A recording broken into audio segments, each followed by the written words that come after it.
السلام عليكم ورحمة الله وبركاته. الحمد لله والصلاة والسلام على رسول الله. أما بعد، قال الله سبحانه وتعالى في الفرقان الحميد والفرقان المجيد: فأعوذ بالله من الشيطان الرجيم.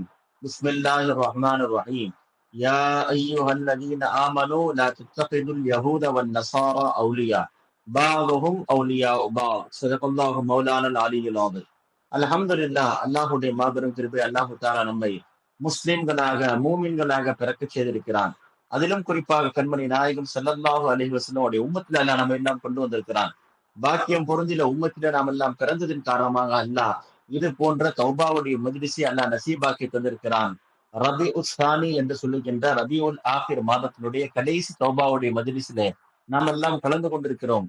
உலகம் முழுக்க வண்ணமயமாக, ஒளிமயமாக, தன்னுடைய சந்தோஷங்களை வெளிப்படுத்தும் விதமாக அனைத்து மக்களும் கொண்டாடி கொண்டிருக்கக்கூடிய நிலைமையில் இஸ்லாம் மட்டும்தான் பிறருடைய சந்தோஷம், பிறருடைய துக்கங்கள், துயரங்களில் கலந்து கொள்ள வேண்டும், மற்றவர்களுடைய சந்தோஷங்கள் தான் உங்கள் சந்தோஷம் என்ற அடிப்படையில் இஸ்லாம் பிறருடைய விஷயத்தில் அதிகம் கவனம் செலுத்த வேண்டும் என்ற ஒரு விஷயத்தை, ஹைருன்னாஸ் மன் அன்ஃபஉன்னாஸ், மக்களில் சிறந்தவர் யார், யார் மக்களுக்கு பயன் தருகின்றாரோ, யார் மக்களுக்கு புரோஜனம் அளிக்கிறாரோ அவர் தான் சிறந்தவர் என்ற ஒரு சிந்தனையையும், அத்தீனு அன் நசீஹா, தீன் என்று சொன்னாலே பிறருக்கு நலவை நாடுதல் என்ற அடிப்படையில் மற்றவர்கள் பற்றியே இந்த இஸ்லாம் கவலைப்படுகிறது. இதுதான் இந்த இஸ்லாத்தினுடைய அச்சாணியாகவும் உயர்வாகவும் இருக்கிறது என்ற அடிப்படையில் இந்த தௌபாவுடைய மஜ்லிஸை நாம் தொடங்கி இருக்கிறோம்.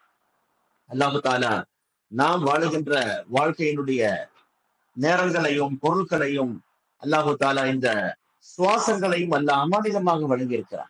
நாளை மறுமையில இந்த அமானிதங்கள் விசாரிக்கப்படும் என்ற அடிப்படையில் நம்முடைய பேச்சும் நம்முடைய மூச்சும் அல்லாஹுக்காக இருக்க வேண்டும்.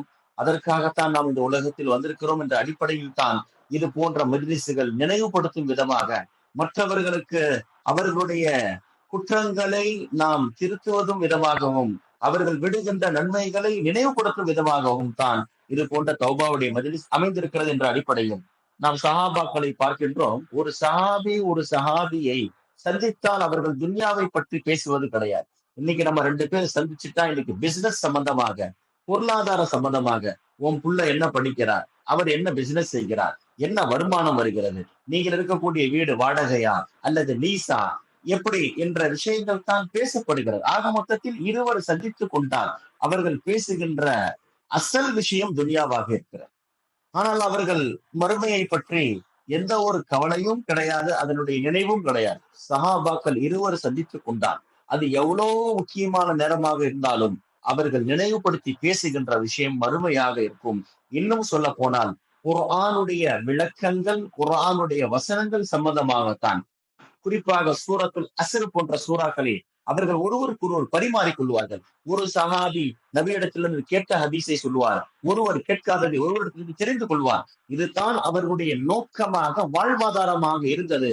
அதனால் இன்று வரை அவர்கள் பேசப்படுகின்றார்கள். அதனால் துனியாவுக்கு நாம் வந்தோம் சாப்பிடுவதற்கு, சந்தோஷமாக இன்பமாக நாம் வாழ்வதற்கு கிடையாது. இது மிருகங்கள் செய்கிறது. அதனால்தான் அல்லாஹ் சில நேரங்களில் இந்த மிருகங்களோடு மனிதர்களை ஒப்பாக்கி பேசுகின்றான். உலாயிக கல் அன்ஆம் என்று சொல்லுகின்றான், பல் ஹும் அவல் என்று சொல்லுகின்றான். ஏன்? இந்த கால்நடைகள் தான், அறிவு கொடுக்கப்படாத கால்நடைகள் வாழுகிறது, சாப்பிடுகிறது, தூங்குகிறது, இன்பமாக இருக்கிறது. அது கண் மூடித்தனமாக தான் விரும்பிய காரியங்களை செய்கிறது. இதற்கும் மனிதனுக்கும் என்ன வேறுபாடு என்பதை தான் அல்லாஹு தஆலா இது போன்ற மிருகங்களோடு ஒப்பாக்கி சொல்லுகிறான். இன்று பார்க்கின்றோம் மாற்று மத கலாச்சாரங்கள், மாற்றார் கொள்கைகளை முஸ்லிம்கள் தன் கைகளில் ஏந்தி பிடிக்கின்றதை பார்க்கின்றோம். அவர்களுடைய பண்டிகைகளை இவர்களும் புத்தாடை அணிந்து கொண்டு அவருடைய பழக்கங்களை பரிமாறிக் கொள்ளுகின்ற காரியத்தை இன்று நாம் பார்க்கின்றோம். ஆனால் குர்ஆன் ரீதியில், ஹதீஸ் ரீதியில், ஷரியத்துடைய ரீதியில் இது எப்படி என்று பார்த்தால், பெருமானார் ஸல்லல்லாஹு அலைஹி வஸல்லம் உடைய வார்த்தை மிக முக்கியமான ஒரு வார்த்தை இந்த சம்பந்தத்திலே. பெருமானார் சொன்னார்கள், மல்ஊனுல் மன் லார முஃமினன் பிஹி அவ் மகரபி. அல்லாஹ்வுடைய சாபம், மலக்குமார்களுடைய சாபம் ஒரு மனிதன் மீது இறங்கிக் கொண்டே இருக்கிறது. யார் பிறருக்கு துன்பத்தை கொடுப்பதே இலக்காக வைத்திருப்பான், பிறருக்கு கஷ்டம் கொடுக்கிறது தான் அவனுடைய வாழ்க்கையினுடைய அடிப்படையாக இருக்கிறது, பிறருக்கு சிரமம் கொடுப்பது தான் அவருடைய வாழ்க்கையினுடைய லட்சியமாக இருக்கிறது. பார்க்கின்றோம். இதனால் எத்தனை பேர் பாதிக்கப்படுகின்றார்கள், எத்தனை குழந்தைகள் தூங்காமல் இருக்கின்றார்கள். பக்கத்திலே ஹாஸ்பிட்டல்கள் இருக்கிறது. ஒரு குறிப்பிடப்பட்ட சப்தங்கள் மேல் அவர்களால் தாங்க முடியாது. பேஷண்ட்டுகள் இருக்கின்றார்கள். குழந்தை பிறக்கின்ற குழந்தையை சுமந்து கொண்டு இருக்கக்கூடிய கர்ப்பிணி பெண்கள் இருக்கின்றார்கள். அவர்களால் எல்லாம் இது போன்ற சப்தங்களை தாங்க முடியாது. ஒரு குறிப்பிடப்பட்ட சப்தங்களுக்கு மேல் ஒரு சில நேரத்தில் கேட்கின்ற பொழுது அது கருவில் இருக்கக்கூடிய குழந்தைக்கு கூட ஆபத்து. சில நேரத்தில் கரு கலைகின்ற நிலைமை கூட ஏற்படுகிறது. இது போன்ற பட்டாசுகளின் வெடிப்புகளின் காரணமாக. சமீபத்தில் கூட ஒரு கோவிலுடைய ஒரு விழாவிலே ஒரே ஒரு பட்டாசு கொளுத்தப்பட்டு பக்கத்தில் இருக்கக்கூடிய ஃபேக்டரியில் போய் விழுந்ததின் காரணமாக, பட்டாசு ஆலையில் விழுந்ததின் காரணமாக பல மனிதர்கள் தீக்காயத்திற்கு இரையானார்கள் என்ற செய்தி 2 நாளுக்கு முன்னால் உள்ளது என்று சொன்னார். ஒரு மனிதனுக்கு ஆபத்தை விளைவிக்கக்கூடியதை ஒரு மதம் ஊக்குவிக்குமா? பிறருக்கு கஷ்டத்தை ஏற்படுத்துவதை ஒரு கடவுள் விரும்புவாரா என்ற ஒரு கேள்வித்தான் இன்று எழுந்து கொண்டிருக்கிறது. கடவுளுடைய நோக்கம் என்ன தெரியுமா? எல்லா மக்களும் சந்தோஷமாக நிம்மதியாக யாரும் யாருக்கும் ஆபத்தை விளைவிக்க கூடாது என்பதுதான் இறைவனுடைய கட்டளை என்பதை, விருப்பம் என்பதை நாம் தெரிந்து கொள்ள வேண்டும். எந்த மதமும் பிறருக்கு கஷ்டம் கொடுப்பதை வலியுறுத்தாது. 4 பேரை சிரமப்படுத்துவதை ஏற்படுத்துகின்ற காரியத்தை எந்த மதமும் ஊக்குவிக்காது என்பதை நாம் தெரிந்து கொள்ள வேண்டும்.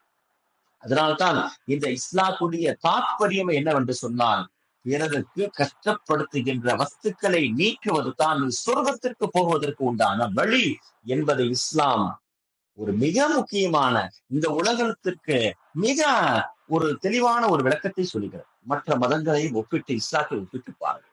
இஸ்லாத்தில் இருக்கக்கூடிய செயல்கள் பிறருக்கு வாழ்வாதாரம் தருகின்றதாக இருக்கும். மாற்று மதத்தினுடைய செயல்பாடுகளை பாருங்கள், மற்றவர்களுடைய வாழ்வாதாரத்தை இழக்கக்கூடியதாக இருக்கும். ஒரு மனிதன் பாதிக்கப்படுவான், ஒரு மனிதன் வாழ்வாதாரத்தை இழப்பான். ஒரு தீபாவளி வந்து போய்விட்டால் பலருடைய வாழ்வாதாரங்கள் கேள்விக்குறியாகிவிடும். ஒருவனை நம்பி ஒரு குடும்பம் இருக்கிறது, அவன் தீக்கிரையாக்கி விடுகின்றான், அவனுடைய கை கால்கள் இழந்து விடுகிறது என்று சொன்னால் நாம் பார்க்க வேண்டியது இருக்கிறது. எனவே நாம் இது போன்ற காலத்தில் பெருமானார் ஸல்லல்லாஹு அலைஹி வஸல்லம் எதை ஆசைப்பட்டார்களோ அதைத்தான் இமாம்கள் அல்லாமா அபு சுலைமான் அத்-தாரானி ரஹ்மத்துல்லாஹி அலைஹி சொல்லி தருவார்கள். நீ ஆசைப்படுகின்ற காரியத்தில் ஒரே ஒரு ஆசையை விடுவது என்பது மிகச் சிறந்தது. 1 வருடம் நோன்பு வைக்கின்ற நன்மையை விட, 1 வருஷம் நீ நோன்பு வைக்கின்ற அமல்கள் நன்மைகள் உனக்கு கிடைப்பதை விடவும் சிறந்தது என்ன தெரியுமா? நீ ஒரு விருப்பப்படுகின்றாய், ஒரு ஆசைப்படுகின்றாய், அந்த காரியத்தை விட்டுவிடு, 1 வருடத்தின் நோன்பை விட சிறந்தது என்று அபு சுலைமான் தாரானி ரஹ்மத்துல்லாஹி அலைஹி சொல்கிறேன். என்ன அர்த்தம்? என் ஆசைக்கு ஏற்ப, என் மனதிற்கு ஏற்ப, என் விருப்பத்திற்கு ஏற்ப நான் எந்த காரியத்தையும் செய்ய மாட்டேன். அல்லாஹ் ரசூல் என்ன சொல்லுகின்றார்கள்? காரணம், தீன் என்பது என்ன தெரியுமா? மனோ இச்சையை விடுவது. மாற்று மதத்தினருக்கும் இஸ்லாமியர்களுக்கும் உள்ள வேறுபாடு, நீ மனோ இச்சையை விட்டுவிடு என்பதை இஸ்லாம் சொல்லித் தருகிறது. உன்னுடைய விருப்பத்திற்கு ஏற்ப, மனதிற்கு ஏற்ப நடக்கக்கூடிய காரியங்களை விட்டு விடுவது தான் இஸ்லாம் வலியுறுத்துகின்ற விஷயம் என்பதை நாம் புரிந்து கொள்ள வேண்டியது இருக்குது. அதனால பெருமானார் ஸல்லல்லாஹு அலைஹி வஸல்லம் அதைத்தான் சொல்லி தந்திருந்தார்கள். நீங்கள் விருப்பத்தை விட்டு விடுங்கள், உன் ஆசையை விட்டுவிடு. எதை விட வேண்டும்?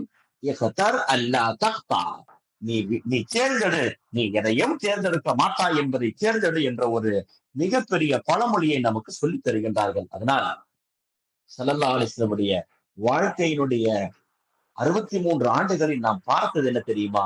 நபியால் யாரும் பாதிக்கப்படவில்லை, நபியால் யாரும் சோதிக்கப்படவில்லை.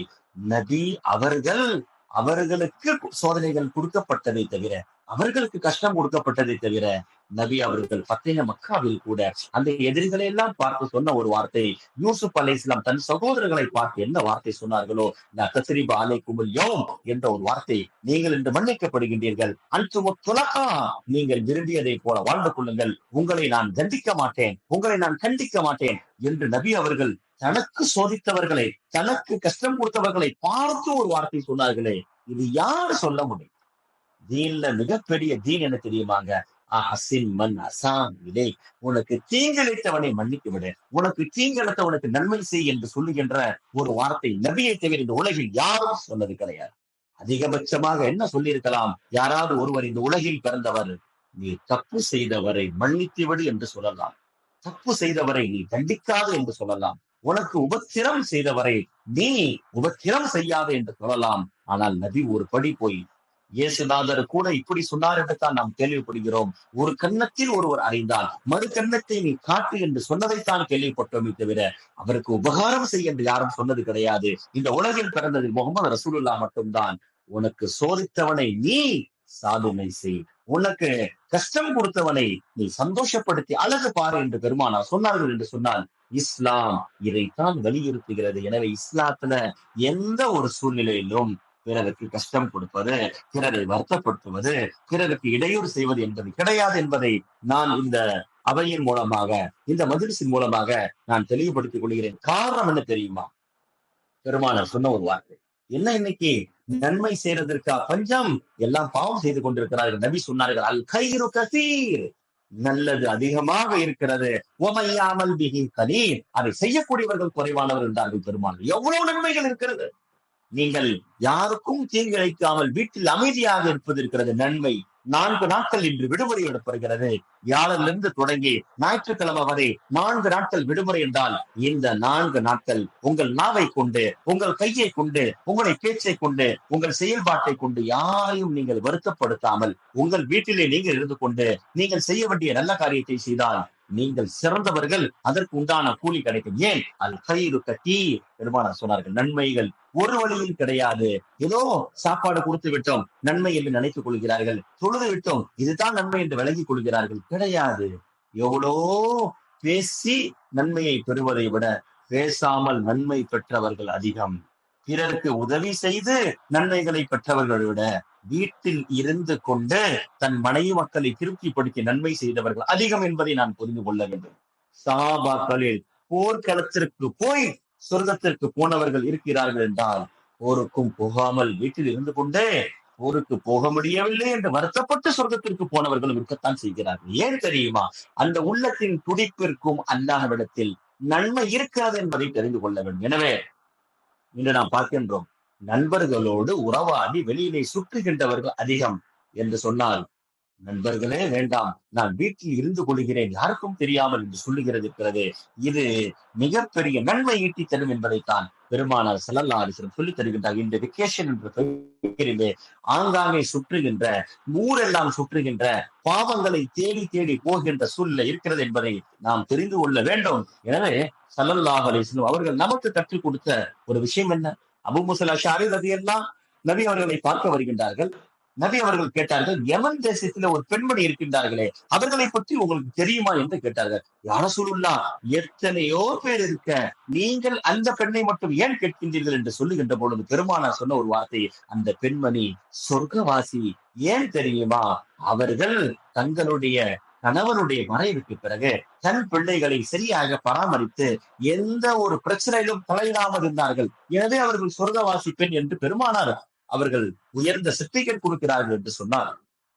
இன்று பெண்கள் கால்நடையாக வீட்டிலிருந்து நடந்து காபா வரை நடந்து சென்று அல்லாஹ்வை அடைந்து விடலாம் என்று நினைக்கின்றார்கள். சாத்தியம் கிடையாது. இதற்கு உக்பா பின் ஆமிர் ரலியல்லாஹுடைய சகோதரி எப்பொழுது நேர்ச்சை செய்தார்களோ, நான் காபாவுக்கு நடந்தே வருகிறேன் என்று சொல்லுகின்ற பொழுது செய்தி நபிக்கு கிடைத்தது. நபி உக்பா பின் ஆமிரை கூப்பிட்டு சொன்னார்கள், போய் உன் சகோதரியை தடு, அவள் அந்த நேர்ச்சையை முறியடிக்க வேண்டும். அவர்கள் பயணம் செய்து நடந்து போகக்கூடாது, வாகனத்தில் போக வேண்டும், அதற்கு பரிகாரம் செய்ய வேண்டும் என்று பெருமானார் சொன்னார்கள் என்று சொன்னால் நாம் புரிந்து கொள்ள வேண்டியது இருக்கிறது. அதனால் இறை நேசர்கள் எப்படி வாழ்ந்தார்கள், நபி எந்த வாழ்க்கையை நமக்கு கற்றுக் கொடுத்தார்கள், அதுதான் இஸ்லாமிய வாழ்க்கை. நாம் விரும்பியதின்படி நாம் நடந்து கொள்ளக்கூடாது என்பதை நாம் தெரிந்து கொள்ள வேண்டும். ஏன்? இஸ்லாம் அறிவை தாண்டி அல்லாஹ்வின் உத்தரவு நபியின் பேச்சுக்கு மத்தியில் இருக்கிறது. அதனால்தான் மாதவிடாய் பெண் மாதவிடாய் காலத்தில் அவள் கலா செய்ய வேண்டியது தொழுகை தான் அறிவு சொல்லுகிறது. ஆனால் மார்க்கம் நோன்பை சொல்லுகிறது. நீ தொழுகையை கலா செய்யக்கூடாது. அறிவு என்ன சொல்லுகிறது? நோன்பை விட தொழுகை சிறந்தது. நோன்பை விட முதலில் கடமையாக்கப்பட்டது தொழுகை தான். அல்லாஹ்வுக்கு ரொம்பவும் பிடித்தது தொழுகை தான். அதுதான் குர்ஆனில் அதிகம் வலியுறுத்தப்பட்டிருக்கிறது. தொழுகாதவன் தான் காஃபிர் ஆகுவான், தொழுகை விட்டவன் தான் அவன் நரகத்தில் எரியப்படுவான் என்றெல்லாம் நோன்பை விட தொழுகைக்கு அதிகமான நன்மைகள் இருந்தாலும் கூட அறிவு சொல்லுகிறது தொழுகை தான் கலா செய்ய வேண்டும், நோன்பை அல்ல. ஷரியத் சொல்லுகிறது நோன்பை தான் கலா செய்ய வேண்டும், தொழுகை கிடையாது. உன் விருப்பத்திற்கு கிடையாது ஷரியத், உன் விருப்பத்திற்கு ஏற்றது கிடையாது அல்லாஹ்வும் ரசூலும். அவர்களுடைய விருப்பத்திற்கு நாம் ஏற்றாக வேண்டும் என்பதைத்தான் இது போன்ற செயல்பாடுகள் நமக்கு சொல்லித் தருகிறது என்பதை நாம் புரிந்து கொள்ள வேண்டும். நபியினுடைய உதடின் அசைவில் ஷரியத் இருக்கிறது, அல்லாஹ்வின் விருப்பம் இருக்கிறது என்பதை நாம் தெரிந்து கொள்ள வேண்டும். அதனால்தான் பெருமானார் ஸல்லல்லாஹு அலைஹி வஸல்லம் இன்று சஹாபாக்களை பற்றி தவறுதலாக பேசப்படுகிறது. செய்தனா காலித் பின் வலீத் அவர்களை பற்றும் கூட அவர்கள் எவ்வளவு பேர், காலித் பின் வலீத் அவர்கள் ஒரு சஹாபியை பற்றி, அவர்கள் பத்ர் போரில் கலந்து கொண்டவர்கள், அவர்களை பற்றி ஒரு பேச்சு பேசப்பட்டு விட்டது. பெருமானார் ஸல்லல்லாஹு அலைஹி வஸல்லம் அவர்கள் காலித் பின் வலீதை அழைத்து இது போன்று சொன்னார்கள், நீங்கள் உஷாராக இருந்து கொள்ளுங்கள், சஹாபாக்கள் விஷயத்தில் நீங்கள் எதையும் சொல்லாதீர்கள் என்ற ஒரு செய்தியை பெருமானார் ஸல்லல்லாஹு அலைஹி வஸல்லம் அவர்கள் நமக்கு சொல்லிக் கொடுத்தார்கள் என்று சொன்னால், சஹாபாக்களுக்கே நபி சஹாபாக்களை பற்றி பேசாதீர்கள் என்று சொல்லிக் கொடுத்தார்கள் என்றால் நாம் எல்லாம் எவ்வளவு காலத்தால் பிந்தி இருக்கிறோம் என்பதை தெரிந்து கொள்ள வேண்டும். அதனால் பெருமானாருடைய ஆசை இந்த உம்மத் நன்றாக இருக்கிறது. இன்னைக்கு நாம் பிறருடைய தீங்கை நாட வேண்டும். பிறருக்கு நோய் என்றால் சந்தோஷப்படுகின்ற முதல் நபர் நாம் தான். ஒருவருக்கு கல்யாணமாகி குழந்தை பிறக்கவில்லை என்றால் சந்தோஷப்படுகின்றவன் நான் தான். ஒருவனுடைய கல்யாணத்திலே சாப்பாடு காலியாகி விடுகிறது என்று கேள்விப்பட்டால் சந்தோஷப்படுகின்றவர்கள் நாம் தான். ஆனால் அதை வெளியே காட்டிக் கொள்ளாமல் உள்ளத்திலே பூரிக்கிறோம். இவனுக்கு வந்தது வர வேண்டும், இவனுக்கு துன்பம் வருவது வர வேண்டும் என்று மனதளவில் நாம் நினைத்து கொண்டிருக்கிறோமே. இதுவெல்லாம் அல்லாஹ் ரசூலுடைய விருப்பமான காரியமா என்பதை தெரிந்து கொள்ள வேண்டும். நபி இந்த உம்மத்தின் மீது எந்த அளவுக்கு ஆசையாக இருந்தார்கள். ஒருவரை கூப்பிட்டார்கள், நபி உன் பெயர் என்ன என்று கேட்கின்றார்கள். அவர் சொன்னார், என் பெயர் கலீல். இன்றும் எத்தனை பேர் கலீல் என்று பெயர் இருக்கின்றார்கள். கலீல் என்று சொன்னால் கம்மீன் அர்த்தம். இதில் என்ன தவறு இருக்கிறது? கம்மீன் வைத்தார். நபி உடனே அந்த சஹாபியை கூப்பிட்டு, இனிமேல் ஒரு பெயர் கலீல் கிடையாது, கதீர் என்றார். என்ன அர்த்தம்? பெயரில் கூட நீ குறைவு என்று வைத்து விடாதே, என் உம்மத் பெயரில் கூட உயர்ந்தவர்களாக அதிகமானவர்களாக இருக்க வேண்டும் என்று ஒரு பெற்றோர்கள் கூட ஆசைப்பட மாட்டார்கள். நபி ஆசைப்பட்டார்கள் என்று சொன்னால் நபியினுடைய இந்த உம்மத்தின் மேல் இருக்கக்கூடிய பிரிவுகளும் பாசங்களும் எவ்வளவு என்பதை நாம் தெரிந்து கொள்ள வேண்டும். அதனால நாம் நபி நம் மேல் எந்த அளவுக்கு உயர்ந்த எண்ணங்கள் வைத்தார்கள், நாமும் அந்த நபியை கொண்டாட வேண்டும். இந்த நபியினுடைய அந்தஸ்திலே குறைபாடாக பேசப்படுகிறது. நபியினுடைய ஷான்கள் கேள்விக்குறியாக்கப்படுகிறது.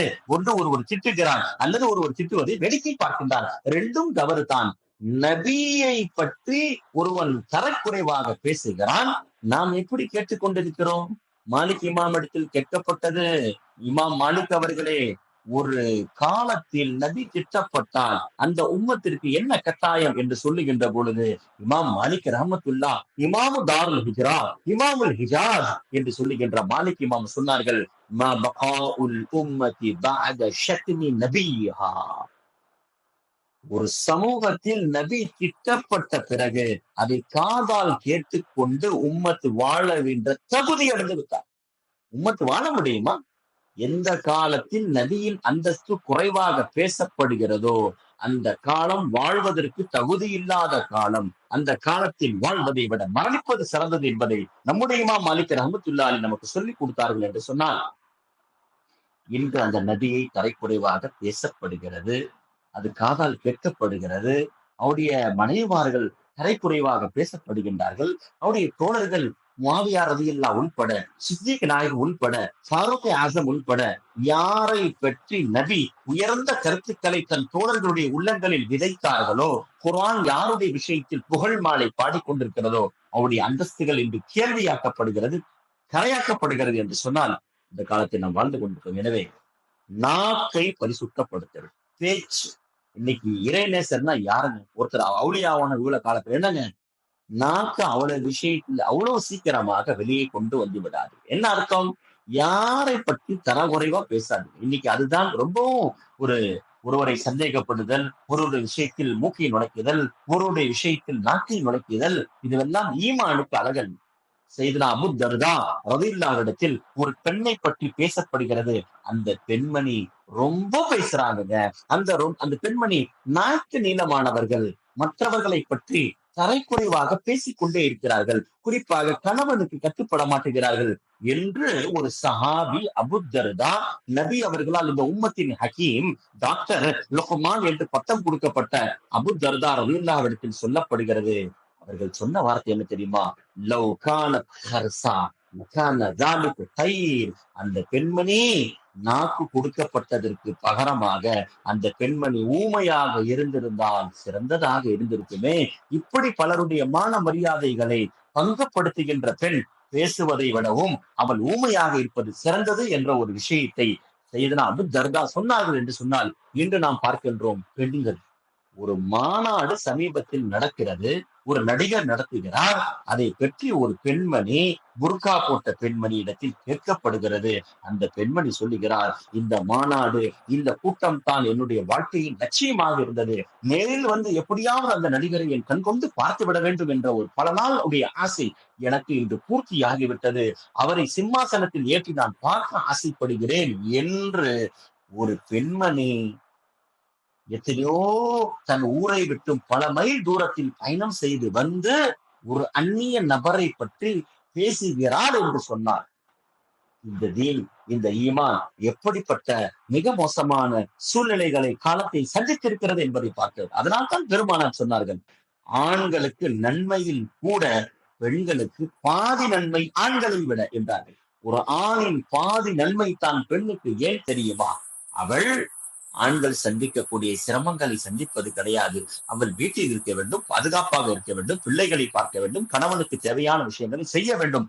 இதுதான் ஒரு பெண்ணுக்கு கட்டளை. சொர்க்கத்தில் ஈஸியாக போவதற்கு ஆணுக்கு பல சிரமங்கள் இருக்கிறது. அவள் வெளியிலே போக வேண்டும், உழைக்க வேண்டும், நேரத்திற்கு வீட்டிற்கும் போக வேண்டும். வெளி பிரச்சனைகள், வீட்டு பிரச்சனைகள், பெண்ணுக்கு வீட்டு பிரச்சனைகள், கணவனுக்கு வீட்டில் பிரச்சனையும் வெளி பிரச்சனை எல்லாத்தையும் சமாளிக்க வேண்டும். எனவேதான் நீ செய்கின்றதற்கு கூலி 2 மடங்கு என்று பெருமானார் ஸல்லல்லாஹு அலைஹி வஸல்லம் ஆண்களை பார்த்து சொன்னார்கள் என்று சொன்னால் நாம் பார்க்க வேண்டியது இருக்கிறது. எனவே நாம் சில விஷயங்களை கொண்டு பெண்கள் ரொம்ப சிரமப்பட வேண்டாம். சில விஷயங்களில் நன்மைகள் அதிகமாக பெற வேண்டும். என்னங்க, பாங்கு சொல்லுகின்றார்கள், பாங்குக்கு பதில் சொல்வதற்கிறதே. ஆண் சொல்லுகின்ற பாங்கின் நன்மையை விட ஒரு சில கட்டத்தில் பெண்கள் சொல்லுகின்ற பாங்குக்கு நன்மைகள் பல மடங்கு கூடையாகி விடுகிறது. ஏன்? ஆணை பொறுத்தவரை அவன் பள்ளிவாசலுக்கு வருவது தான் பாங்குக்கு உண்டான பதில். பெண்ணை பொறுத்தவரை பாங்கின் சப்தத்தை கேட்டு அவள் வீட்டில் தொழுவது தான் அவளுக்கு பாங்குக்கு உண்டான பதில் என்பதை பெருமானார் அவர்கள் நமக்கு காட்டிக் கொடுத்தார்கள்.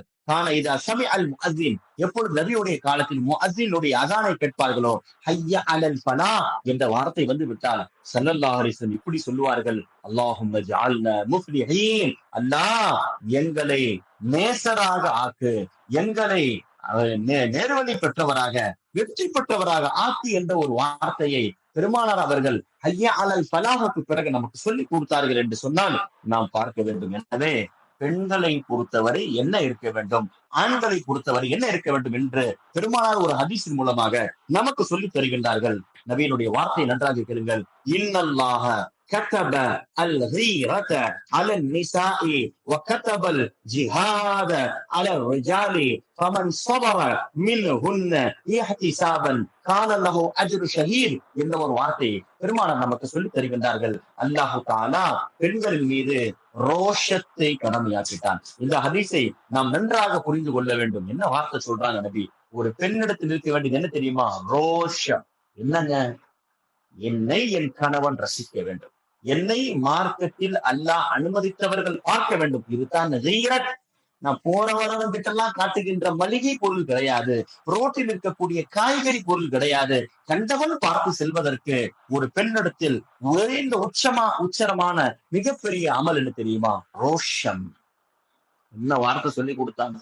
உம்மஹாத்துல் மோமினீன் எத்தனை தடவை வெளியே வந்தார்கள், எத்தனை மாநாட்டுகளிலே கலந்து கொண்டார்கள். போர்க்களத்திற்கு போன உம்மஹாத்துல் மூமினீன் கூட போருக்கு வரவில்லையே, அவர்கள் இருக்க வேண்டிய இடத்தில் இருந்தார்களே.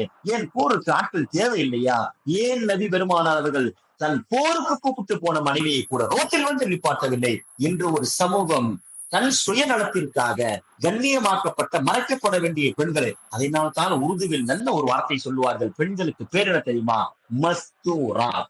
மஸ்தூராத், மறைக்கப்பட வேண்டியவர்கள். யாரை விட்டும்?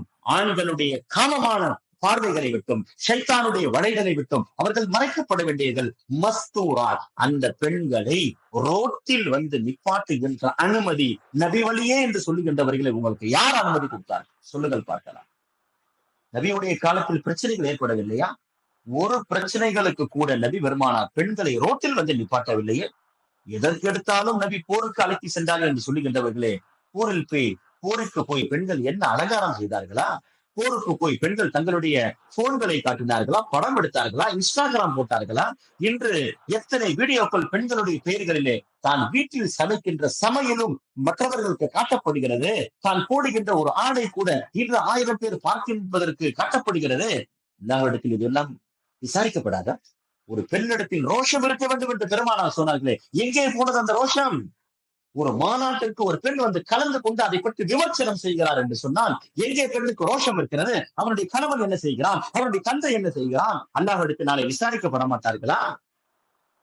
நாம் யோசிக்க வேண்டும். அதனால் காலம் மிக மோசமான நிலைமை சந்தித்துக் கொண்டிருக்கிறது. ஈமான் கேள்விக்குறியாகி விட்டது. ஆண்களிடத்தில் ஜிஹாத் இருக்க வேண்டும், வீரம் இருக்க வேண்டும், பெண்களிடத்தில் ரோஷம் இருக்க வேண்டும். யார் இதே நிலைமையில் பெண்கள் ரோஷத்தோடு தன் வீட்டில் இருந்து மரணித்து போவார்களோ, ஆண்கள் வீரத்தோடு இருந்து மரணிப்பார்களோ, நபி சொன்னார்கள் அவருக்கு ஷஹீதுடைய நன்மை என்று சொன்னார்களே, நாம் பார்க்க வேண்டும். அதனால் உலகில் இன்று பார்க்கின்றோம் விதவிதமான உணவுகள். இன்னைக்கு போடு திறந்தா ஃபுட் ரிவ்யூ என்று சொல்லுகின்ற உணவு சம்பந்தமான அந்த ஹோட்டலுக்கு நான் போனா அது நல்லா இருக்கு, இந்த ஹோட்டலுக்கு போனா நல்லா இருக்கு, இதை பற்றி அதை பற்றி ஒரு டீயிலிருந்து ஆரம்பிச்சு மனிதன் சாப்பிடுகின்ற கடைசி வார்த்தை வரை எல்லாமே நன்றாக இருந்தது என்று ஃபுட் ரிவ்யூவாக இருக்கிறது. கொஞ்சம் யோசிச்சு பாருங்க. மனிதன் சாப்பிடுவதற்காக வாழுகிறானா, வாழ்வதற்காக சாப்பிடுகிறானா என்ற ஒரு கேள்வி எழுந்து விட்டது. அது யாரோ செய்கிறார் என்று சொன்னால் அதை பற்றி நமக்கு கவலை இல்லை. முஸ்லீம்கள் செய்வது தான் கேள்விக்குறியாகிவிட்டது. இன்று வயிறு முழுக்க சாப்பிடுவது, அதை பிறருக்கு எடுத்து சொல்வது. செய்யதனா பெருமானார் ஸல்லல்லாஹு அலைஹி வஸல்லம் இடத்தில் அபூ ஜுஹைஃபா என்று சொல்லுகின்ற சஹாபி அவர்களே சொல்லுகின்றார்கள், அக்கல்து ஸரீதா பில் அம்சமீன். இன்னைக்கெல்லாம் எவ்வளவு உணவு வந்துருச்சு. நபியுடைய காலத்தில் ஹைஃபையான உணவு என்ன தெரியுமா? சரீர் என்று சொல்லுகின்ற அந்த உணவை நான் கரியோடு நெய்யோடு சாப்பிட்டு விட்டேன். சாப்பிட்டு பார்த்தேன் ரசூல் ஸல்லல்லாஹு அலைஹி வஸல்லம். நான் நபி இடத்தில் போனேன். ஒரு சஹாபி எவ்வளவுங்க சாப்பிடுவாங்க? இந்த போல தட்டு தட்டாக சாப்பிடுவார்கள். அவர்கள் குறைவாக சாப்பிட்டு இருப்பார்கள். ஆனால் சரீரை சாப்பிட்டு விட்டார்கள். நபியுடைய மஜ்லிஸுக்கு போய் அபூ ஜுஹைஃபா சொல்லுகின்றார்கள், என்னை எதிர்பாராமல் ஏப்பம் வந்து விட்டது. எனக்கு ஏப்பம் வந்து விட்டது. ஏப்பத்தை கேட்டு விட்ட பெருமானார் சொன்னார்கள், உக்ஃபுக் அலைக ஜுஷஅக யா அபா ஜுஹைஃபா. அபூ ஜுஹைஃபாவே, நீ சாப்பிட்டு விட்டு விடுகின்ற ஏப்பத்தை தடுத்து வைத்துக் கொள்.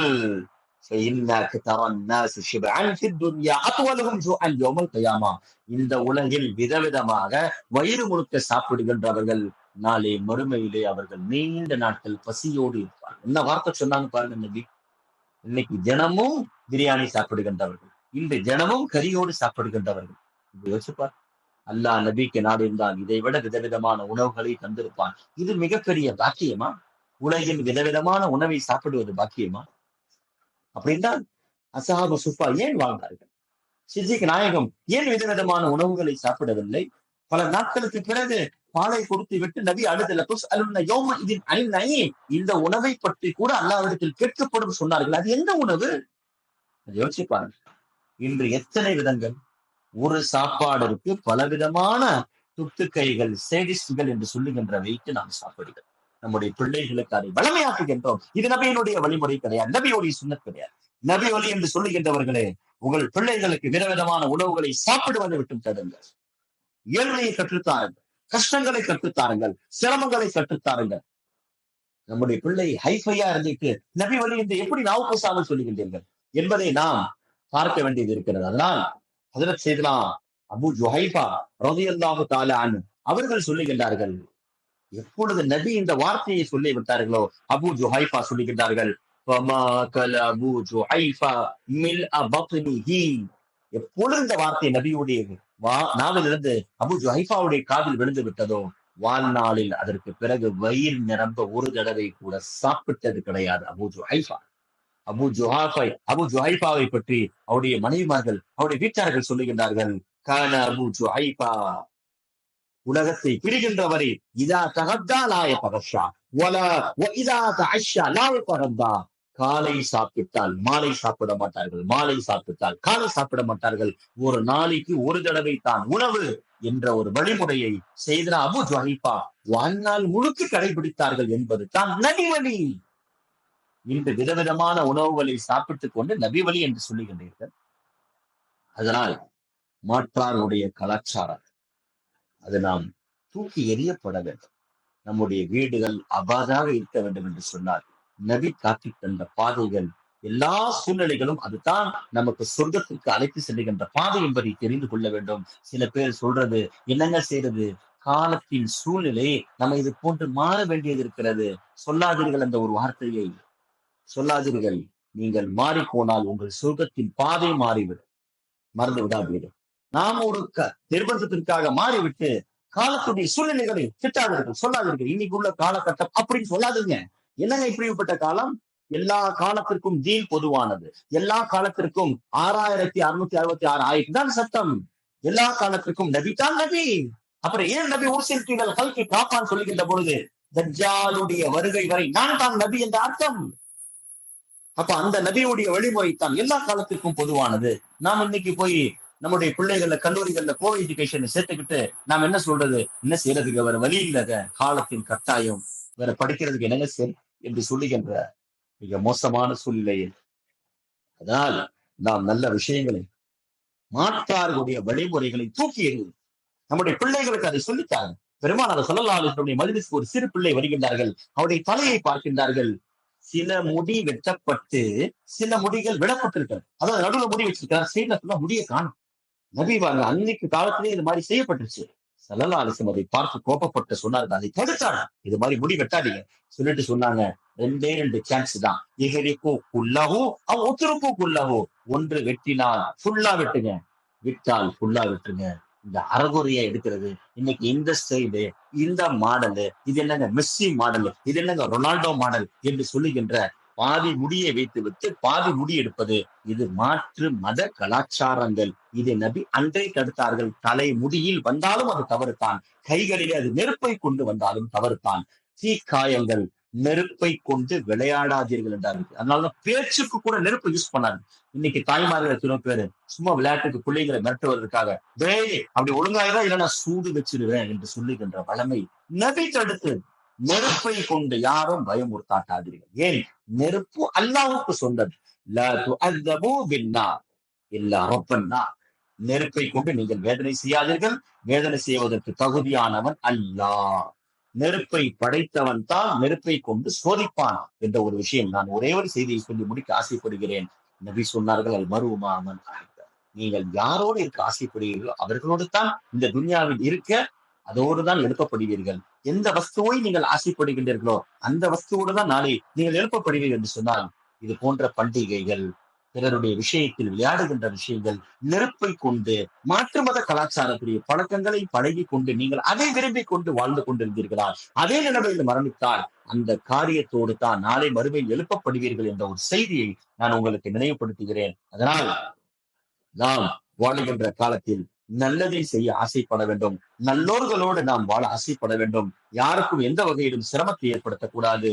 சமூகத்திற்கு எவ்வளவு தேவையான பொருளாதாரம் இருக்கிறது, இன்னைக்கு வீண் விரயங்கள் செய்யப்படுகிறது. அல்லாஹ் குர்ஆன்ல லா துஸ்ரிஃபு, சாப்பிடுங்கள் குடியுங்கள், குலு வஷ்ரபு வலா துஸ்ரிஃபு, வீண் விரயம் செய்யாதீர்கள் என்று அல்லாஹ் சொல்கிறான். இன்று காசுகளை கரியாக்கப்படுகிறது என்று சொன்னார். தேவையுடையவர்கள் இருக்கின்றார்கள், மஸ்ஜிதுகளுக்கு கட்டுமான பணிகளுக்கு தேவை ஏற்படுகிறது, மதரசாக்களுக்கு உணவுகள் தேவை ஏற்படுகிறது, எத்தீம் கானாக்கள் அனாதைகள் இருக்கின்றார்கள், விதவைகள் இருக்கின்றார்கள், மாற்றுத்திறனாளிகள் இருக்கின்றார்கள், ஆஸ்பத்திரியிலேயே மருந்து மாத்திரைகள் வாங்க காசு இல்லாமல் இருக்கின்றார்கள். உங்களுக்கு பட்டாசுகள் தேவையா என்பதை புரிந்து கொள்ளுங்கள். நாம் செலவு செய்கின்ற ஒவ்வொன்றையும் நாளைக்கு நாம் பதில் சொல்லாமல் சொர்க்கத்தில் நுழைய முடியாது. பெருமானார் சொன்னார்கள், லா தஸூலு கதமா அப்தின், ஒரு அடியாருடைய கால் அதுவரை ஒரு எட்டு கூட எடுத்து வைக்காது. 5க்கு உண்டான கேள்விக்கு பதில் சொல்ல வருகின்றவரே. அதில் ஒன்று என்ன தெரியுமா? உன் காசை எப்படி செலவு செய்தார், ஃபீம அஃப்னா, உன் பொருளை எவ்வாறு செலவு செய்தார், எப்படி உன் சம்பாத்தியம் இருந்துச்சு, எப்படி காசை செலவு செய்தால், இந்த கேள்விகளுக்கெல்லாம் பதில் சொல்ல வேண்டியது இருக்கிறது. எனவே பட்டாசு வெடிக்கக்கூடியவர்களே, காசு கொடுத்து உங்களுடைய காசுகளை தீக்கு இரையாக ஆக்கக்கூடியவர்களே, நாளை வறுமையில் அது சம்பந்தமாக ஒரு கேள்வி இருக்கிறது. அதற்குண்டான பதிலை வைத்துக் கொண்டு நீங்கள் இது போன்ற விளையாட்டுகளிலே விபரீதங்களிலே விளையாடுங்கள் என்று சொல்கின்றேன். இஸ்லாம் விளையாட்டை தடுக்கவில்லை, விளையாட்டை ஊக்குவிக்கிறது. ஆனால் அதில் வீரம் இருக்க வேண்டும், அதில் ரோஷம் இருக்க வேண்டும், அதில் உடல் வலிமை இருக்க வேண்டும். அம்பு எறிதலை இஸ்லாம் வலியுறுத்துகிறது, குதிரை ஓடுவதை இஸ்லாம் வலியுறுத்துகிறது, அதே போன்று நீச்சல் கற்றுக் கொள்வதை இஸ்லாம் வலியுறுத்துகிறது. எந்த அளவுக்கு பெருமானார் சொன்னார்கள், மல்லம் யதஅல்லம் அஸ்ஸியாஹா, யார் நீச்சலை கற்றுக்கொள்ளவில்லையோ கடைசினா அவன் என்னை சார்ந்தவன் கிடையாது. நீச்சலை கற்றுக்கொள்ளக்கூடியவன் தான் என்னை சார்ந்தவன், அம்பு எறியக்கூடியவன் தான் என்னை சார்ந்தவன், குதிரையை வேகமாக போருக்காக விரைய செய்யக்கூடியவன், அதை ஓட்டுவதை கற்றுக்கொள்ளக்கூடியவன் தான் என்னை சார்ந்தவன் என்று பெருமானார் வலியுறுத்துகிறார் என்று சொன்னால், நபி வாழுகின்ற பொழுது மதீனாவிலே, மதீனத்துல் முனவ்வராவிலே துருக்கு நாட்டை சார்ந்த, ஹபஷா நாட்டை சார்ந்த வீரர்கள் மல்யுத்தம் எல்லாம் விளையாடி இருக்கக்கூடியது புகாரி போன்ற கிதாப்கள் வருகிறது என்று சொன்னால், இஸ்லாம் விளையாட்டிற்கு எதிரானது கிடையாது. ஆனால் அந்த விளையாட்டு ஒரு நாள் விபரீதமாக மாறிவிடுமே, அந்த விபரீதத்திற்கு இஸ்லாம் எதிரானது. உன்னால் யாருக்கும் கஷ்டம் வரக்கூடாது. மன் லாரல்லாஹு ஒமன் ஷாக்கல்லாஹு, நீ பிறருக்கு சிரமத்தை ஏற்படுத்தினால் அல்லாஹ் உனக்கு சிரமத்தை ஏற்படுத்துவான். நீ பிறருக்கு கஷ்டத்தை ஏற்படுத்தினால், நீ பொருளாதார இழப்பீடு செய்தால், உயிர் இழப்பீடு செய்தால் அல்லாஹ் உனக்கும் நோவினை செய்வான் என்ற ஒரு தாத்பரியத்தை இஸ்லாம் சொல்லித் தருகிறது. எனவே இஸ்லாத்தை முஸ்லிம்களே முஸ்லிம்களாக வாழுங்கள். முஸ்லிம்களே இஸ்லாத்தின் முழுமையாக நுழையுங்கள். பேரிலே அப்துல்லா இருந்தால் பத்தாது, உண்மையிலேயே அல்லாஹ்வின் அடிமையாக இருக்க வேண்டும். பேரிலே அப்துல் ரஹ்மானாக இருந்தால் பத்தாது, உண்மையிலேயே ரஹ்மானுக்கு அடிமையாக இருக்க வேண்டும். அல்லாஹ் சொல்லுகின்றானே, ஊதுகொண்டு இஸ்லாத்தில் முழுமையாக நுழையுங்கள். அறகுறையாக உங்களுக்கு தேவையானது எடுத்துக்கொண்டு உங்களுக்கு பிடிக்காததை தூக்கி எறிவதை இஸ்லாம் ஏற்றுக்கொள்ளாது என்ற ஒரு விஷயத்தை சொல்லிக் கொண்டு, காலத்தின் கட்டாயம் எத்தனை பேர் நோய் நொடிகளிலே மாட்டிக் கொண்டிருக்கிறார்கள், பொருளாதாரத்திலே தேவையுள்ளவர்களாக இருக்கிறார்கள், படிப்புக்கு தேவை, உடலுக்கு தேவை, மருந்துக்கு தேவை, மாத்திரைக்கு தேவை, கஷ்டத்திற்கு தேவை. எத்தனையோ விதவைகள் அவர்கள் மாற்று மத சகோதரர்களை ஏற்றுக்கொண்டிருக்கிறார்கள். தன்னை திருமணம் செய்ய யாரும் முன் வரவில்லை என்று சொல்லி அல்லாஹு தஆலா இது போன்ற நல் வியாபாரம் செய்து பிறருக்காக வாழுகின்ற, பிறருக்கு பயன் தருகின்ற, யாருக்கும் கஷ்டம் கொடுக்காமல், யாருக்கும் சிரமத்தை ஏற்படுத்தாமல் வாழுகின்ற வாழ்க்கையை அல்லாஹ் நமக்கு நபி பெருமானாரின் மூலமாக அல்லாஹ் நம் அனைவருக்கும் தருவானாக. வருகின்ற காலங்களிலே இஸ்லாத்துடைய கொடி பரப்புவதற்கு நாமும் காரணமாக இருக்கக்கூடிய வாய்ப்பை அல்லாஹ் தருவானாக. வாக்கிரு தாவான அல்ஹம்துலில்லாஹி ரப்பில் ஆலமீன். அஸ்ஸலாமு அலைக்கும் வரஹ்மத்துல்லாஹி